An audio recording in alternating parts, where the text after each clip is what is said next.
The Swiss psychiatrist Carl Jung maintained that we are not only shaped by our past experiences, maybe even from childhood, but we are also shaped by what we aspire to become in the future.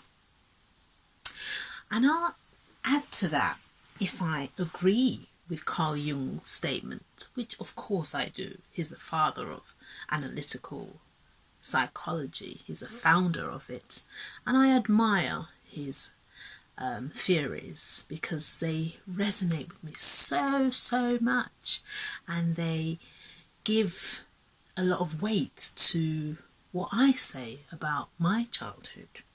So definitely I maintain his argument too. And I'll add to that to say that if we do believe that we are shaped by our past and our future aspirations, then that means that in the world as we are here, we are either revolving round and round, going wherever, not knowing where we are meant to be, what we are, or we are evolving to become our highest and truest person that God has ordained us to be. I say God because I have a personal relationship with Jesus and with God. I don't like to say I have a religion because the relationship is sweet and deeper and authentic. So where do you stand in that?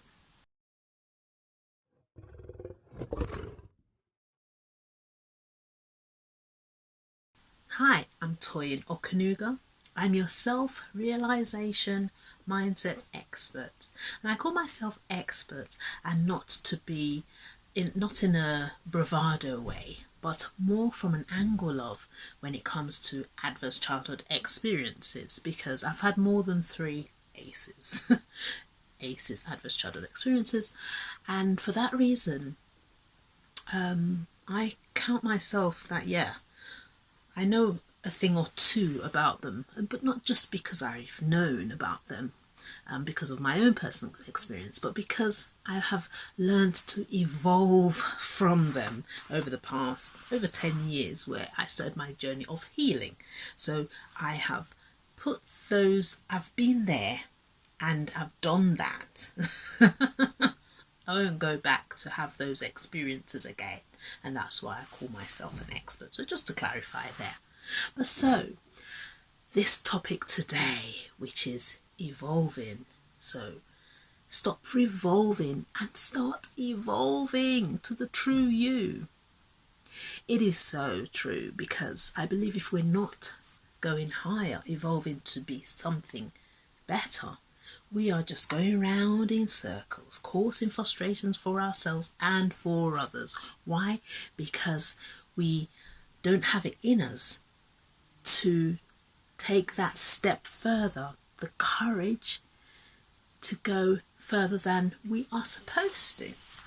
And because I'm a Christian, as I said, I don't like to say religion, but if you look from an angle of religious perspective, I will say, okay, yes, my religion is Christianity.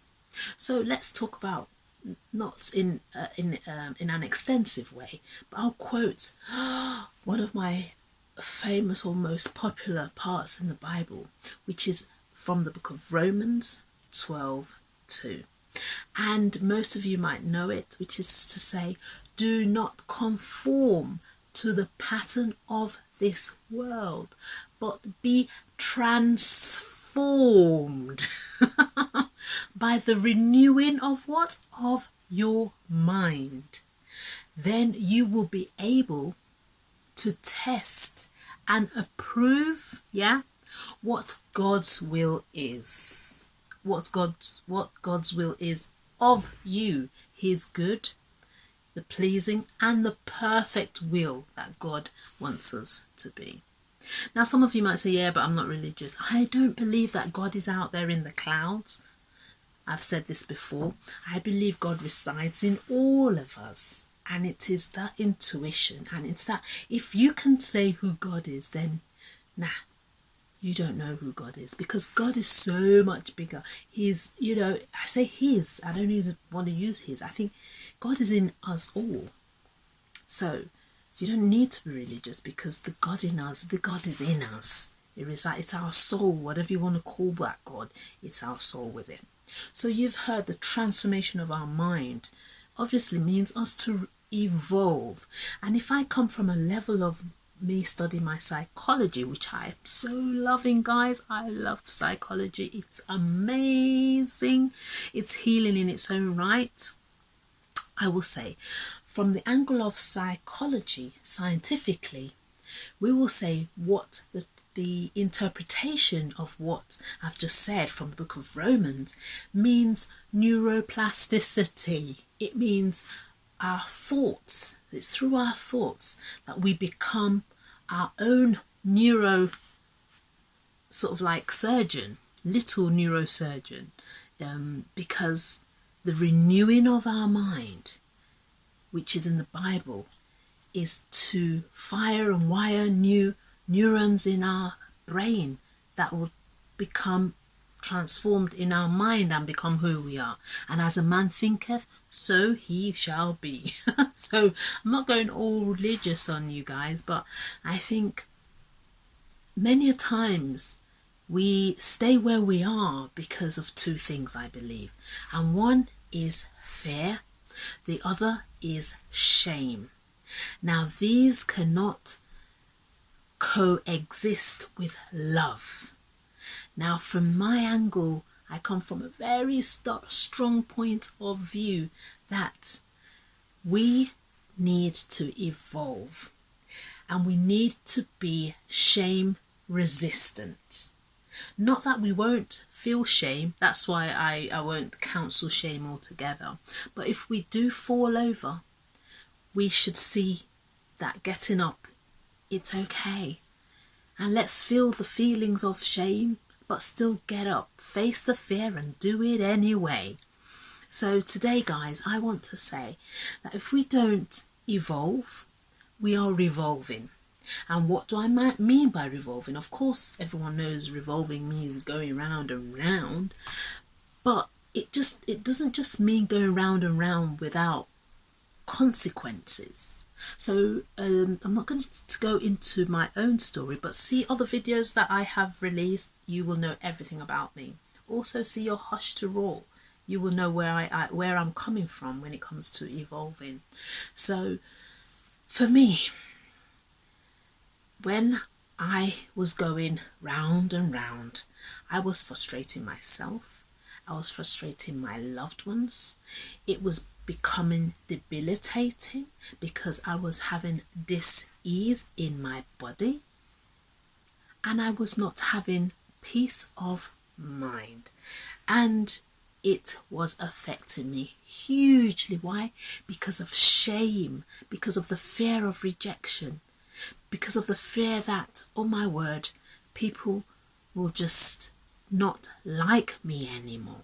Now I have news for you guys, that you can't love everyone, you can't like everyone, so don't expect everyone to like you or what you do. And when people say to me, Toyin, how can you release a book? How can you say these things? I will say, I'm not releasing this to hurt anyone, I'm simply evolving.